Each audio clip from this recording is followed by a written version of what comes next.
Camera clarity లేక నా expression కనబడి సావట్లేదు కానీ టేస్ట్ అయితే అదిరిపోయిందనమాట. ఒక్కసారి ఇలా ట్రై చేయండి, టేస్ట్ అయితే చాలా చాలా బాగుంటుంది. లంచ్ బాక్స్లోకైనా నైట్ డిన్నర్కైనా చాలా అంటే చాలా బాగుంటుంది. ఎలా చేసుకోవాలో చూపించేస్తానండి. ఫస్ట్ ఒక మిక్సీ జార్లో ఒక టమాటా, గుప్పెడు కొత్తిమీర, 2 పచ్చిమిర్చి, కొంచెం అల్లం వెల్లుల్లి పేస్ట్ అందులోనే వేసేసుకోండి. నేను బయట సపరేట్గా వేసాను. మిక్సీ చేసి పక్కన పెట్టేసుకోండి. ఇప్పుడు ఒక పెద్ద గిన్నె పెట్టుకొని అందులో బిర్యానీ స్పైసెస్ ఒక్కటొక్కటే వేసుకున్నాను. కొంచెం జీలకర్ర అండ్ ఒక ఆనియన్ కట్ చేసి వేసుకున్నాను.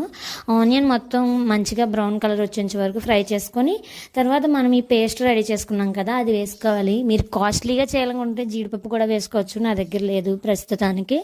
సో అందువల్ల తర్వాత అల్లం వెల్లుల్లి పేస్ట్ వేసుకొని అది కూడా బాగా ఫ్రై అయ్యి పచ్చివాసన పోయే వరకు కూడా ఫ్రై చేసుకొని ఆయిల్ పైకి తేలే వరకు ఫ్రై చేసుకోవాలి. నెక్స్ట్ ఇందులోనే కొంచెం పసుపు, కారము, ధనియాల పొడి కూడా వేసుకొని మంచిగా ఫ్రై చేసుకోవాలన్నమాట. ఇదంతా బాగా ఫ్రై అయ్యి మసాలాలు వాసన పోతాయి కదండి, మంచిగా స్మెల్ వస్తుంది కదా. అప్పుడు ఏం చేయాలంటే ఫస్ట్గా మనం పెట్టుకున్న రైస్, కానీ నైట్ రైస్ అయినా పర్లేదు, టేస్ట్ అయితే చాలా బాగుంటుంది. రైస్ ఇంకా కొంచెం సాల్ట్ వేసుకొని బాగా ఫ్రై చేసుకొని అందులో మసాలా అంతా రైస్లో కలిసేలాగా, నెక్స్ట్ ఇదంతా హీట్ అవుతుంది కదండి రైస్, అదంతా ఈ వరకు ఫ్రై చేసుకోవాలి. నెక్స్ట్ కొంచెం కొత్తిమీర వేసుకొని దించేసుకొని వేడివేడిగా వడ్డించుకొని ఉల్లిపాయ నిమ్మకాయతో తిన్నారంటే